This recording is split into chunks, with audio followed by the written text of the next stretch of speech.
about how to find the main idea in both fiction and nonfiction books. The main idea is a summary of the story that you're reading. In a nonfiction book, you want to look at the title of the book, the headings of the chapter, the first and last sentence in the paragraphs, and any pictures, charts, graphs, and captions. Because remember, a nonfiction book is a non-fake or a real-life fact book. So I have a sample of a book down here. I start with the title of the book, which is Frogs, so I know it's going to tell me something about frogs. In this particular section, I'm looking at this right here, this little insert right here where it's titled A Frog's Life. So not only am I looking at frogs, but I'm going to look at the frog's life and possibly their life cycle. Then I want to focus on the first sentence of that chapter, and it says, as a frog grows, they go through 4 life stages. So that just confirms for me that I'm talking about the frog's life cycle. Looking at my picture, I can see, yep, it's definitely talking about frogs, so I can be pretty confident that this insert right here is going to go through the stages of a frog's life or its life cycle. And as I continue to read, I can see it goes through egg, how it grows into a tadpole, how its tail begins to shrink and fall off, and so on and so forth. So the main idea of this insert, by looking at the title of the book, the heading, the first sentence, and then any pictures or diagrams that go along with it, can prove that this is truly about the life cycle of a frog. Knowing the main idea then helps me to pull out what information is important and what information I might be able to forget and still understand the story. With a fiction story, you have to do a little bit different. Fiction stories, remember, have character, setting, problem, solution, and plot that's divided into a beginning, middle, and end. So if I want to know the main idea of a fiction story, I want to look for who, the main character, did or experienced what. And usually it has something to do with the problem. If the problem isn't in that chapter, it's going to be the plot that's working towards the solution of the problem. So I have a story here, The Dog and His Shadow. It happened that a dog had got a piece of meat and was carrying it home in his mouth to eat in peace. All those he passed admired his possession, but all he could think of was if he could have found a larger piece had he looked a little longer. Now on his way home he had to cross a plank lying across a running brook. As he crossed, he looked down and saw his own shadow reflected in the water beneath. Thinking it was another dog with another piece of meat, he made up his mind to have that also. So he made a snap at the shadow in the water, but as he opened his mouth, the piece of meat fell out, dropped into the water, and was never seen more. Beware lest you lose the substance by grasping at the shadow. So first I need to figure out who is the main character. There's a couple of characters. We have the dog, we have all those that he passed, and then you also have his shadow. The one that continued to go throughout the whole story was the dog, so that I know that's who I'm focusing on. Now I want to think of what he did or what he experienced with relation to the problem.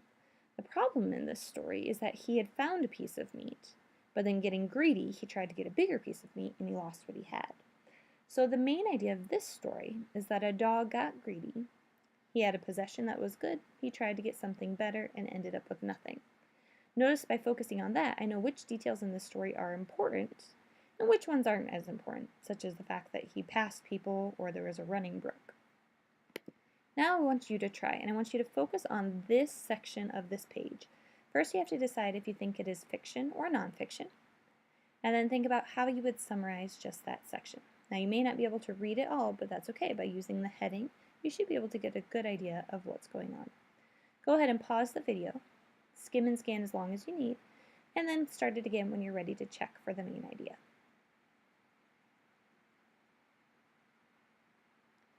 Okay, welcome back. The first thing you should have probably figured out was that this is probably a nonfiction story. It's a real picture, it has headings, it doesn't look like it's very story-oriented. Now if you had focused on this section, where it has a setting and it has a story with characters, this almost sounds more like fiction. But since we're just focusing on this section, we're going to use the nonfiction strategies, which is to look at the title, the headings, the pictures and captions, and the first sentence. Now, the book title is Dangerous Reptiles. So I know I'm going to be talking about snakes and different reptiles. And the heading specifically is Poison Power. So I'm guessing within those dangerous reptiles, we're going to be talking about ones who have poison and how that poison helps them. Now, if I want to look specifically at the first paragraph, it says the viper is just one of many species that use poison power to survive. It says using poisons helps them to survive. Toxins or chemicals in these poisons work in many different ways, and animals also have different ways of spreading their poison. So I can definitely see that there's this common theme of poison. So if I wanted to summarize this, I would probably say that this is a section that describes how dangerous reptiles use poison in order to help them to survive, and how they specifically spread that poison to their victims. Thinking about that, now I understand what this section is going to be telling me. I can find the most important details and remember what the author thinks is most important. Let's try again. This one is titled The Bald Man and the Fly.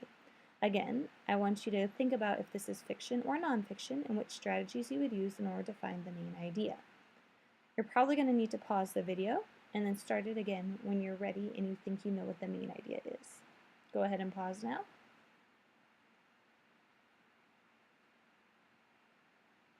Okay, welcome back. First thing you probably wanted to do is figure out if it was fiction or nonfiction. Well, this is definitely a story, which makes it a fiction story. Now that we know that it's fiction, we know that we're looking for who, the main character, and what that main character did or experienced that relates to the problem of the story. There's a couple of different characters here, namely the bald man and the fly. Now the title is The Bald Man and the Fly. It's not The Fly and the Bald Man, and usually you put the main character first. So I'm going to be focusing on the bald man. Then you need to think about what was the bald man's problem. Well, the bald man's problem was that this fly kept buzzing around, and he tried to swat at it, but instead he just ended up hitting himself, and so he learned just to ignore the fly so it doesn't cause more problems. So if I wanted to summarize the main idea here, focusing on the main character and what he did or experienced with relation to the problem, I would say that this story is about a bald man who's being pestered by a fly and learns it's better to just leave it alone rather than cause himself injury. So in summary, if you have a fiction story, a fake story such as this, you're going to find the main character and what they did with relation to the problem. If you have a non-fiction story such as this, you're going to use the title, headings, pictures, captions, and then you can also go all the way down to the level of that first sentence in each paragraph, since that's the topic sentence, to try to get a feel for what that section is about. Remember, with nonfiction stories, there could be lots of main ideas based on each individual chapter. Go ahead and try some of the sample exercises next.